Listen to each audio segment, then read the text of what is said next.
Hey guys, welcome to the Assigner Dirty Boot Show. My name is Frank. I'm the account manager here at Assigner, and today I'm joined by a very special guest. We've got Mr. Mark Yates from Yates Electrical Services. How you going today there, Mark? G'day, Frank. Yeah, going really well, thanks. Yeah, perfect. Well, thanks for joining today. Basically, where we want to start with, so what's your story and, what's Yates Electrical Services all about? I started Yates Electrical Services around 18 years ago. I'm an electrician by trade. That's my background.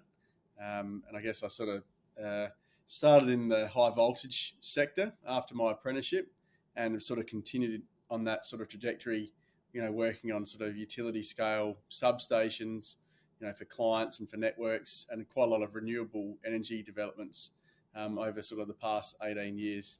Yeah, nice. I'm glad you mentioned the renewable energy sources. So where did your passion come from with dealing with renewable energy? I think I've sort of fallen into it a little bit. I guess after spending 10 years sort of working away, doing a lot of the fly in, fly out work on projects all over Australia, I sort of came back to my hometown in the Riverland and decided to, I guess, still utilise my construction skills that I'd developed over the last decade to develop my own small-scale solar farm right here in Renmark in South Australia.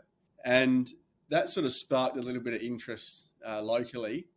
And that sort of one solar farm ended up turning into about 100 farms around the Riverland.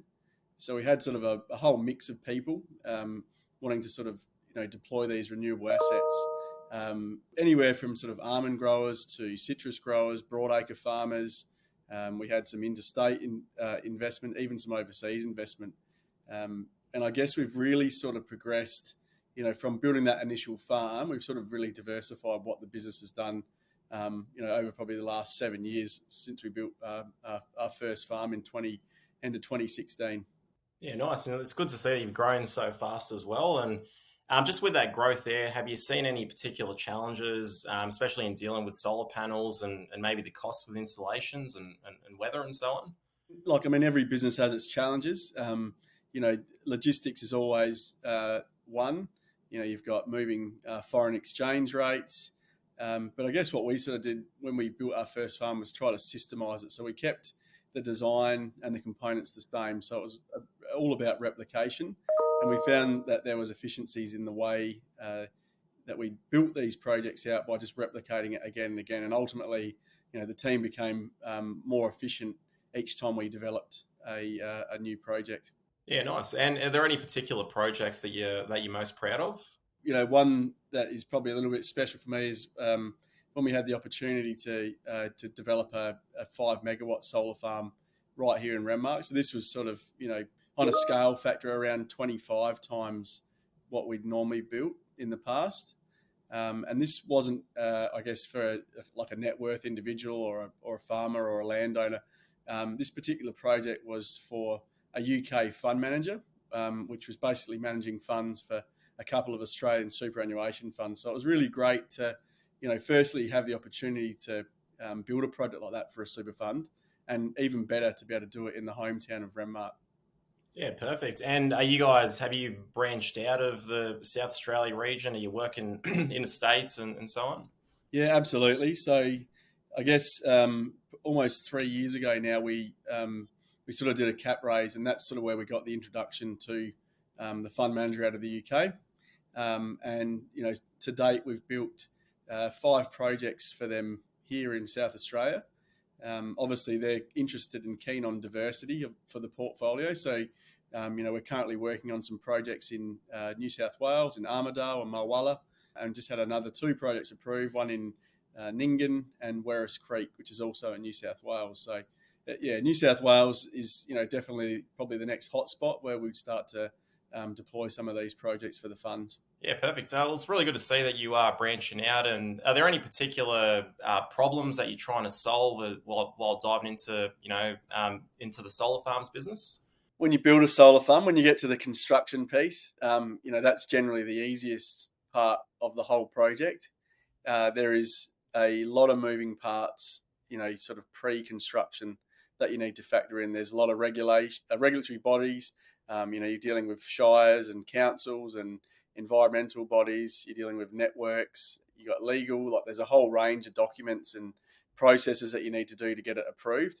And I think probably, that is, there's a lot of hard work in the front end to get these projects to financial close. And once you get to financial close and you get to build it, that is, like, for me personally, it's just like a breath of fresh air, to be honest with you. Yeah, yeah, nice, perfect. And obviously with the rise, we've been seeing all this whole movement with artificial intelligence, and you're seeing this, chat GBT going around. Do you see artificial intelligence as being a big part, moving forward in the renewable energy sector? Oh, absolutely! Like, it's a game changer. We actually are working with a US based company on some of our projects that we've recently deployed in SA, where they use AI to sort of predict, I guess, what the energy price is going to be in the next 5 minute interval in the market. These projects I'm referring to are three that we've built right here in SA, and they're actually projects where we've installed the first Megapack 2 from Tesla in Australia. So we're pretty proud of that, and it's great to sort of have this AI, in play right now as we speak, basically optimizing what these batteries will do in the market. So yeah, the AI absolutely is going to play a huge part in the transition to renewables, and I think not just renewables, it can be applied to everything. I think the chat CGT is an absolute game changer, to be honest with you. Yeah, no, that's awesome to hear. And like obviously with the rise of technology, artificial intelligence, you become more efficient as well. Do you think that in Australia, 100% green energy is achievable? Yeah, look, I think it's probably just a timing thing, really, for the country to transition to 100% renewables. I mean, anything that you do new, any new process that you undertake, there's always going to be challenges and hurdles. We're basically trying to reinvent the power system here in Australia in a very compressed window. So yeah, I guess anything you do for the first time is always going to have challenges. And I guess some of the rules and regulations that have developed in the power industry in Australia over time just aren't keeping up with the changes in the technology that's getting adopted and taken up into the market. But yeah, absolutely achievable. I think we've got plenty of great minds in this country, especially in the energy sector. I think it's just, all a matter of time before we are at 100%. Perfect. And just say tomorrow, Mark, you wake up as the Energy Minister of Australia. How do we get to 100% renewable energy? What's your strategy? Look, I think there's lots of things I could talk to you all day about this, but I think some of the key things we're seeing sort of the state and federal government starting to enact those. I think having a clear policy in place, to stimulate investment is a key, to give the right signals for overseas and investment bodies here in Australia to deploy capital to build projects, because that's what we need if we're going to transition to 100%. Some of the networks are starting to invest in better connectivity between the states, installing new interconnectors. So, the better connectivity we have between the states, the more stable and reliable the power system can become for the intermittent renewable generation. And I think, perhaps one day, maybe the red tape could be relaxed on some of the approval processes. That'll help streamline as well, because that is a big part of the project. Some projects can take years just to get the approvals, and the construction might be done in, say, 3 or 6 months. So relaxing some of that red tape and regulation would be great too. Yeah, that's right. Governments are, really slow, and that's one of those big challenges that you've got to go through.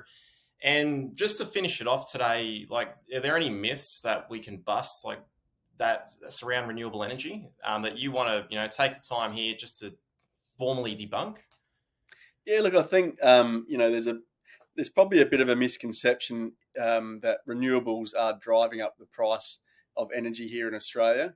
But when we actually do have an abundance of renewable energy, it has the lowest marginal running cost of any fuel source to generate energy in the NEM. So we do, and we will get to a point where the value of energy will become almost zero, because the marginal running costs of renewable energy is so low.